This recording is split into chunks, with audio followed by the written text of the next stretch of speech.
Children today are constantly using digital devices, gaming systems, computers, and cell phones. Unfortunately, this does bring with it the risk of encountering online predators. How much responsibility for their safety should we be carrying as parents and adults? To talk more about it is Charlene Doak-Gebauer, founder of Internet Sense First and author of The Internet, Are Children in Charge? Charlene, welcome back to BCN. Well, thank you for having me, Hal. It's great to be here. Charlene, share a little bit about your group and how it all began for you. The charity Internet Sense first started because we had a family member affected by the crime of child pornography at the age of 4 by neighbors. And yes, I say neighbors. We can't trust anyone anymore, it seems. And eventually, she lived her life independently, got into drugs and alcohol, and then was killed by a drunk driver when she was 22. And as a network administrator, I discovered child pornography. I don't talk about the employer because I did a lot of freelancing as well. And you don't know that garbage until you see it. And once that happened, I decided to start a charity in memory of my family member and in support of all children online. And you do some public speaking and teaching on this, and you have some teaching materials for parents as well? I mainly my book is probably the best resource for parents because it's very comprehensive. I do speaking. I've spoken in Iceland, Europe, India, the United States, Canada, and I go where I'm asked. And I believe that everyone needs to know about my theory of digital supervision. Charlene, how many parents actually monitor their kids' online activities? Do we actually know what they're watching, or are we dropping the ball sometimes? Most parents are dropping the ball all the time. I have to say, because the vulnerabilities of our children are huge now. They can be on any platform, and predators know exactly where they are. That's where they go, where their prey is. And the other big problem is that children are becoming the victimizers because of what they're seeing online. There's an epidemic of child on child sexual assault that I can get into in a few minutes and in a little more detail. But getting back to the predators for just a moment here, Charlene, are a lot of, let's say, adults posing as maybe 13 or 14-year-old boys or girls online? Oh, yeah. Oh, yes. 9, 10-year-old children, they can even get machines that will disguise their voice as a young child, which makes it so difficult for our children. I hear many parents say simply, you know what, I can't keep up. My kids know a lot more about technology than I do. So if that's the case, what do you say to those parents? How do you encourage them? Well, I encourage them to realize that I'm not pointing my finger at parents that they're not doing a good job. I'm saying that traditional parenting is still necessary, but we need to digitize our parenting. We're very busy taking our children to school, hockey games, basketball, dance classes, and then we give them the key to our router. And these children are the most independent of any generation in the history of the world. And we have to start supervising them while they're on digital devices. And my theory of digital supervision, I've written to be very user friendly so that parents are not intimidated. We just had a summit in London, and it's called the International Summit to End Internet Child Exploitation. It was very well attended. We had people from Africa, Spain, Colombia, all over the place. One father bought my book and he said, I can't tell you the relief I have in practicing digital supervision. I actually have a handle on what my children are doing. And I also want 6 more books. And I said, why? You want to read it 7 times? And he said, no, I want it for the parents of my children's friends so that they will be practicing digital supervision as well. You know, Charlene, parents can't be everywhere all the time, and it's hard to keep track of what our kids are watching.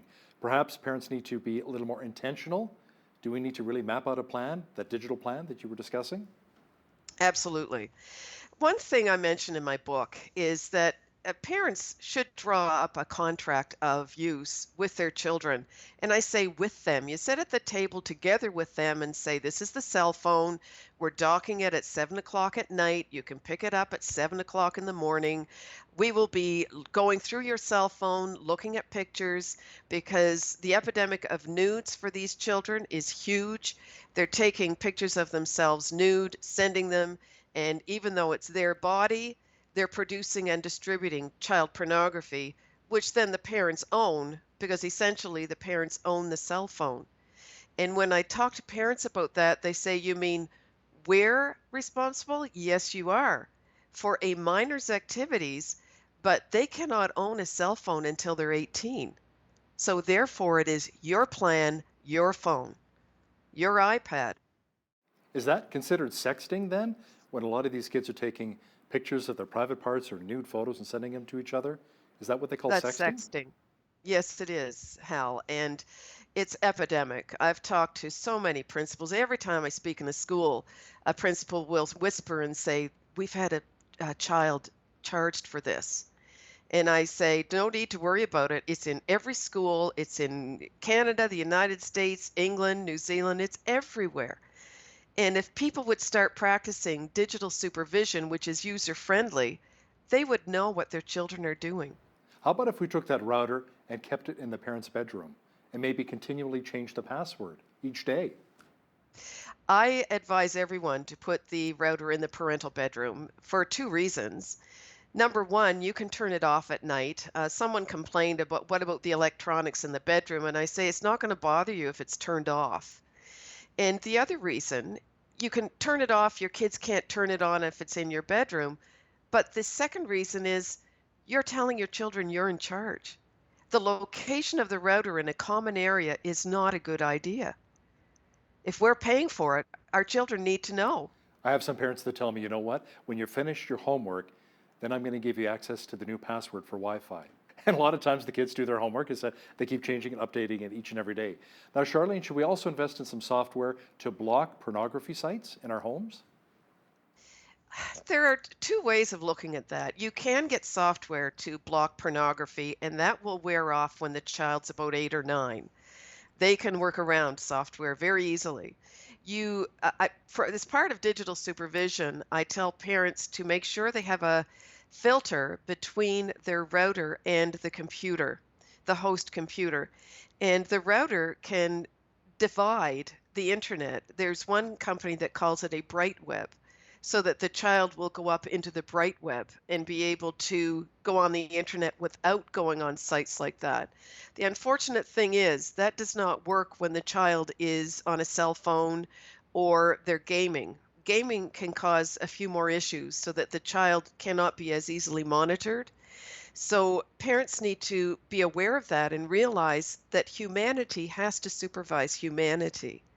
We need to be around the devices. We need to review browser history. And when children realize their parents are reviewing the browser history, as a former educator, I know they'll erase it and put up the science project and the research on history. We need to start looking at the actual history, looking at what they're doing. If a child turns off a monitor as soon as you go into a room, you go in and turn it back on. You don't let them off with that. Who is in charge? Right now, our children are in charge of the internet too often. We need to take charge and take our children back and be able to talk to them and supervise them. I love that, absolutely. Now, what do we need to teach our kids specifically when it comes to online safety? Avoid chat rooms, for one?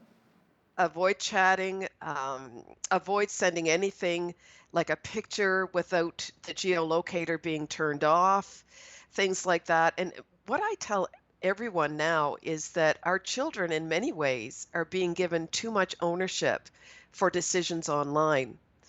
For example, a child knowing at the age of 8 whom they should speak with online is asking an awful lot of an 8-year-old. I don't know of an 8-year-old that plans dinner, let alone who they're going to talk to online. It's a tough call, and parents need to be talking to their children a lot about that. They need to be online games to see how their children are communicating online. Is your child a bully or a victim or a victimizer? Are they bullying a child into sending a nude, which is happening too much? Do you know if your child is going to commit suicide? They communicate all this online. If you're not online supporting your children and supervising, we are lacking in our parenting skills. We need to digitize. You know what's really scary as well at the same time, Charlene, is how much information kids share with strangers as opposed to their own parents who love and care for them. Do parents need to set a firm limit on how much time kids spend on their digital devices? You mentioned something about 7 o'clock, give me your phone until maybe 7 o'clock the next morning. And as well, maybe social media sites? Yes, now that can be difficult because even when I'm at a business meeting, I'll ask everyone to put their phones away because it's intimidating when someone's looking at a phone and you're a speaker. Try telling a child you're taking away their cell phone, which is why a contract before they even get a cell phone is so important. They're on digital devices too much. Yes, there should be limitations. And it's kind of funny, Hal, at this point that people will tell them you're only going to watch TV tonight. You can't go on the iPad. And I just sort of that's punishment is going on television rather than being online. There's just so much in my book about this. Taking away a cell phone, what you need to look out for, what you need to look out for with a child that might be groomed by a predator. There's so much in digital supervision, but you know what, Hal? We can all do it, and we have to do it. Charlene, is it too harsh saying kids should not have cell phones until maybe the age of 14 or 15, or waiting to have an Instagram, TikTok, Snapchat, or Facebook account until they're about the same age? It's not out of the question, but I think my words would be good luck because so many children have them. It's again, if parents are giving the cell phones, tell your children you're going to be checking everything on that cell phone. And I mean everything. You press on every icon. They will create an icon for their nudes that looks as though it's a calculator or just a beach somewhere. Do children lie? Of course they do. I've been a teacher at parent teacher night, and parents will say, my children never lie to me. And I would look at them and say, well, I lied to my parents. In fact, my poor sainted mother, I probably still tell the odd lie. We do. We want approval from our parents. We want to get off with things that maybe we shouldn't be doing. And this is where digital supervision comes in. Don't let them lie to you about the internet. Supervise. And you mentioned TikTok. TikTok is a very scary environment because kids are doing live streaming of nudes, of dancing and things like that. And I hesitate to mention one environment because this can happen anywhere. We have Facebook, we have FaceTime, we have live streaming everywhere. And predators love to get the live streaming. They are recording it as a child is doing it, but the child thinks it's being erased. And then the predator will sell it. And then when the child might find out who's looking at my pictures today, it's just a never-ending story. Yeah, it's a dark world we're living in right now. Now, part of the challenge is that your kids will have access to their computers and their phones during school hours, and you're at work. How do you manage that? Well, for one thing, I advise everyone on a cell phone, especially, to put a keylogger on.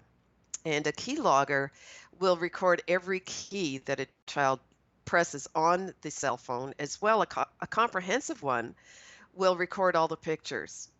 And a parent can put that on before the child even gets the phone, and every night they can have a report sent to them so that they will know exactly what the child is involved in.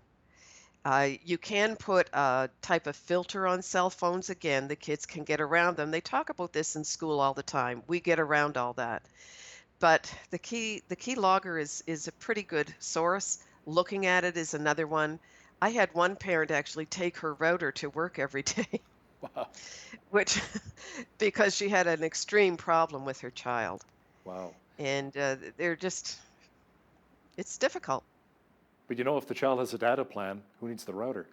How many parents actually take the time to sit down with their kids and have a really good heart-to-heart talk about internet safety and the potential consequences? Very few. I've talked to people just casually about digital supervision. And one fellow said, well, I talked to my 14-year-old son last night and he told me he didn't do anything and I'm good with that. And I'm like, really? Your child is lying. There's no question. The kids are all involved in this stuff. And I looked at him, I thought, "No, I don't think I need to go any further." He was just blocking it. He should be looking at the devices every day at random. Take a look. See what your kids are doing. See what pictures are on their galleries. I've interviewed kids in high school that said there are thousands of these nudes on on galleries. Are parents looking? They couldn't be because the parents can be charged for possession of child pornography. And we had an incident in London, Ontario. A 9-year-old was sending videos over TikTok to a 35-year-old. And the FBI tipped off the police. And this is a scenario most parents would not want to have.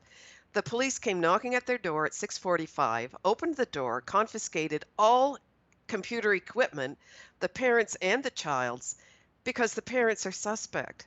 Are they allowing this? Because there are some parents allowing this and selling these videos for their income. It's a multi-billion-dollar industry. Do you want to have that conversation with the police? And that's not just parents, grandparents. Are kids visiting you with your wide open networks? Are you looking at what they're doing while they're in your home? A child visiting another kid. What are they doing? Yeah, that's incredible. Charlene Doak-Gebauer, founder of Internet Sense First, thanks a lot for joining me today from Ontario. Thank you, Hal. Thank you so much. On behalf of all of us here at Bridge City News, I'm Hal Roberts. God bless, and thanks so much for watching.